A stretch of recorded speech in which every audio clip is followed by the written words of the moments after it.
আইনশৃঙ্খলা রক্ষাকারী বাহিনীর হেফাজতে হত্যা এভাবে চলতে পারে না, এবং করেছে, উৎসবের সাথে করেছে, দাম্ভিকতার সাথে করেছে, করার প্রতিযোগিতা চলেছে। প্রথমে যে এই যে বিচারটা স্বচ্ছ গ্রহণযোগ্য হওয়া বাঞ্ছনীয় এবং রাষ্ট্রের জন্য প্রয়োজন। গণহত্যা হয়েছে, মানবতা বিরোধী অপরাধ হয়েছে, প্রতিষ্ঠিত, প্রমাণিত আন্তর্জাতিকভাবে এবং মানে ডোমেস্টিক্যালি প্রতিষ্ঠিত এবং প্রমাণিত। ট্রাইব্যুনালে প্রচুর তথ্যপাত্র রয়েছে। ইভেন ট্রাইব্যুনালের বাইরেও আমরা যারা সাধারণ মানুষ, আমরাও ওই হত্যাকাণ্ডগুলি কিভাবে সংগঠিত হয়েছে, গুম কিভাবে হয়েছে, কিভাবে গুম থেকে মানুষ আবার ফিরে এসেছে 7 বছর 8 বছর পর, এটা তো আর মানে দিবালোকের মতো প্রতিষ্ঠিত। যে সরকারটি ছিল তার প্রধান, সেই দল এবং তার যারা দোসর, যারা সহযোগী ছিল এই হত্যাকাণ্ডগুলি প্রতিষ্ঠিত করার ক্ষেত্রে, সংগঠিত করার ক্ষেত্রে, তাদের বিচার হতেই হবে। এটা হচ্ছে রাষ্ট্রের ডিমান্ড, এটা মানবতার ডিমান্ড, এটা শুধু দেশের মধ্যে না, আন্তর্জাতিক ডিমান্ড। এভাবে গণহত্যা, এভাবে মানবাধিকার লঙ্ঘন, এভাবে গুম, আনঅথরাইজড কিলিং, বিচার বহির্ভূত হত্যা হতে পারে না। আইনশৃঙ্খলা রক্ষাকারী বাহিনীর হেফাজতে হত্যা এভাবে চলতে পারে না, এবং করেছে, উৎসবের সাথে করেছে, দাম্ভিকতার সাথে করেছে, করার প্রতিযোগিতা চলেছে।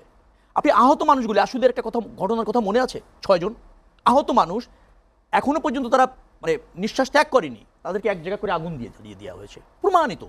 সেই অঙ্গারগুলি আছে, কারা নির্দেশ দিচ্ছে, সে কল রেকর্ডও আছে, কিভাবে দমন করা হচ্ছে, হেলিকপ্টারে গুলি করা হচ্ছে, বাচ্চারা, শিশুরা মারা গিয়েছে, যারা বাসার মধ্যে থেকে মারা গিয়েছে, ছাদে থেকে মারা গিয়েছে, সেই তার বিচার হবে না?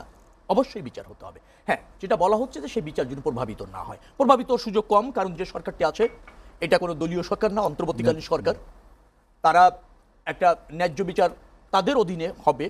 আর বিচার বিভাগ যেহেতু স্বাধীন আছে, ট্রাইব্যুনাল স্বাধীন, পর্যাপ্ত তথ্যপাত্র এবং আন্তর্জাতিক মান বজায় রেখে তারা বিচারটা করছে।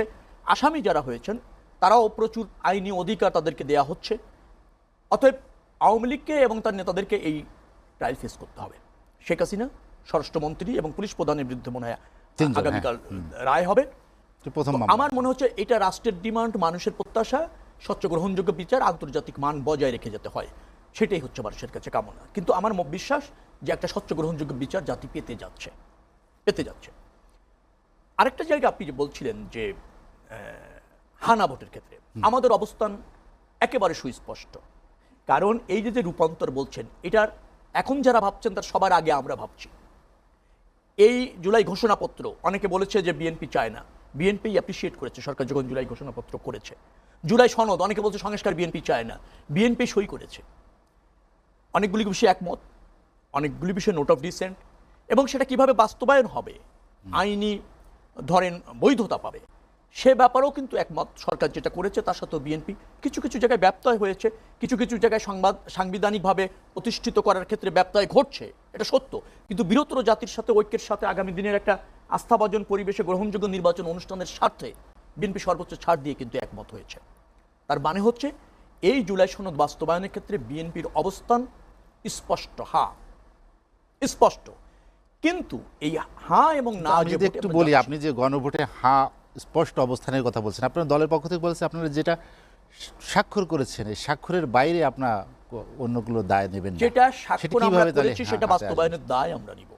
কিন্তু দেখেন, ওটা বিশ্লেষণ করলে আপনি বুঝবেন 30টি বিষয় আছে, সবাই একমত হয়েছে, সে বিষয়ে যে দল ক্ষমতায় যাবে। প্রশ্ন হচ্ছে 4টি বিষয়কে একসাথে হাতে নিয়ে আসা। আমি আসছি সেই জায়গায়। 30টি বিষয় সবাই মত হয়েছে, যে দল ক্ষমতায় যাবে বাস্তবায়ন করবে, দ্বিমত এখানে নেই। থাকে আরো 48টির মধ্যে 18টি বিষয়, 16টির কথা বলা হচ্ছে আমাদের বিবেচনায় যে এই 16টি যে দলের যে অবস্থান, ক্ষমতায় গিয়ে সে তার মতো করে বাস্তবায়ন করবে। 2টি বিষয় থাকে, আর একটা হচ্ছে প্রথমটা এবং দ্বিতীয়টা। সেখানে আমাদের যে নোট অফ ডিসেন্ট ছিল সেটা সরকার তুলে দিয়ে ভোটে দিয়েছে। এখানে আমাদের অবস্থানও স্পষ্ট যে পর্যায়ে এটা গণভোটে যাচ্ছে, গণভোটটা যদি 4টি বিষয়টা আলাদা আলাদাভাবে রায় দেওয়ার সুযোগ থাকতো, হানা বলার সুযোগ থাকতো, তাহলে আরো বেশি স্বচ্ছ এবং গ্রহণযোগ্য হতো, মানুষ তার অপশন বেছে নিতে পারতো। আমি প্রশ্ন একটি, অংশ 4টি, আর অংশের মধ্যে বিষয়বস্তু আছে 48টি, যেটা সংবিধানে যুক্ত হবে। সেখানে 4টি বিষয়ে ভিন্ন মতামত দিতে পারলে আরো স্বচ্ছ এবং গ্রহণযোগ্য হতো, এটা আমাদের মানে অবস্থান। কিন্তু যেহেতু জাতির বৃহত্তর স্বার্থে সরকার ওখানে গিয়েছে, কিছু ব্যত্যয় হচ্ছে, কিন্তু গণতন্ত্রের স্বার্থে, ঐক্যের স্বার্থে, দেশকে নির্বাচনমুখী করা এবং জনগণের ক্ষমতায়নের স্বার্থে এই গণভোটে বিএনপি হায়ের পক্ষে অবস্থান করবে। তবে বিএনপি যদি ম্যান্ডেট পায় উচ্চকক্ষে পিআর, আমরাও চেয়েছিলাম পিআর, সেটা হলো প্রাপ্ত আসনের আসনের অনুপাতে, সরকার বলতে চেয়েছে ভোটের অন্তর্বর্তীকালীন অনুপাতে। সরকার প্রাপ্ত ভোটের অনুপাতে। তো জনগণ যদি আমাদের ম্যান্ডেট দেয়, আমরা যদি নির্বাচিত হই, আবার হায়ের পক্ষে যদি জয়যুক্ত হয়, আমরা সেটা বিবেচনায় নেওয়ার জন্য আগামী সংসদে আলোচনা করে, পর্যাপ্ত আলোচনা করে প্রস্তুত আর থাকব। একটি বিষয় আছে, সাংবিধানিক প্রতিষ্ঠানগুলো যেখানে আপনাদের সায় ছিল না যে একটি কমিটির মাধ্যমে সেখানে, অর্থাৎ সরকারের নির্বাহী বিভাগের বাইরে ইয়া ছাড়া কেউ সেখানে নিয়োগ পাক, সেই সাংবিধানিক প্রতিষ্ঠানে নিয়োগের ক্ষেত্রে তত্ত্বাবধায়ক সরকার প্লাস অন্য যে সাংবিধানিক প্রতিষ্ঠান আছে সেগুলোতে আপনাদের নোট অফ ডিসেন্ট না, ছিল? দুটি জায়গায় আমাদের একমত হয়েছিল সবাই। আর তিনটি জায়গায় ছিল যে ওটা এসে সে একটা মানে নিয়োগের বিশেষ করে আইন করে- সাংবিধানিক প্রতিষ্ঠান, হ্যাঁ, সাংবিধানিক 5টা প্রতিষ্ঠানের মধ্যে দুটি বিষয় একমত হওয়া গিয়েছিল, মানবাধিকার সেটাও কমিশন, আর হচ্ছে আপনার নির্বাচন কমিশন। হ্যাঁ, এই দুটাতে আপনার mark একমত ছিল। আর তিনটি জায়গায় আমরা বলা হয়েছিল যে যে দল মানে নির্বাচিত সরকার একটা তার সংসদে অপশনগুলি আলোচনার আছে, মাধ্যমে আমরা হবে। কয়েকটা অপশনের মধ্যে কিন্তু মানে বলেছিলাম যে না ঠিক আছে, এই যেমন তত্ত্বাবধায়ক সরকার, ফার্স্ট অপশনে সবাই একমত, দ্বিতীয় অপশনে সবাই এক, তৃতীয়টাতে আমাদের একটা নোট অফ ডিসেন্ট আছে, চতুর্থটাতে আবার সবাই এক। এখন সংবিধান সংশোধনের মূল প্রক্রিয়াটা কি? মূল প্রক্রিয়া হচ্ছে নির্বাচন পর্যাপ্ত আলোচনা করে জনগণের নির্বাচিত প্রতিনিধিরা পাশ করে, তারপর সেটা অধিকতর জনসমর্থনের জন্য বা জনগণকে অধিকতরভাবে সম্পৃক্ত করবার জন্য গণভোটে যায়। কিন্তু পরিস্থিতিটা এমন, অনাস্থার কারণে হোক, আগে হচ্ছে, অনৈক্যের কারণে হোক, অবিশ্বাসের কারণে হোক, গণভোটটা আগে করতে হচ্ছে। এটাকে আপনি ধরে নিতে হবে জাতির বৃহত্তর স্বার্থে বিএনপি এই ছাড়টা দিচ্ছে এবং সেই ছাড়টা অব্যাহত আছে। আমি আবারও আপনাকে বলি যে নির্বাচনে যদি বিএনপি জয়লাভ করেন, নিশ্চয়ই জন আকাঙ্ক্ষার প্রতি তার কমিটমেন্ট রয়েছে, সে এইগুলিকে আরেকটু উদারতার সাথে বিবেচনা করতেও বিএনপি প্রস্তুত আছে আগামী পার্লামেন্টে।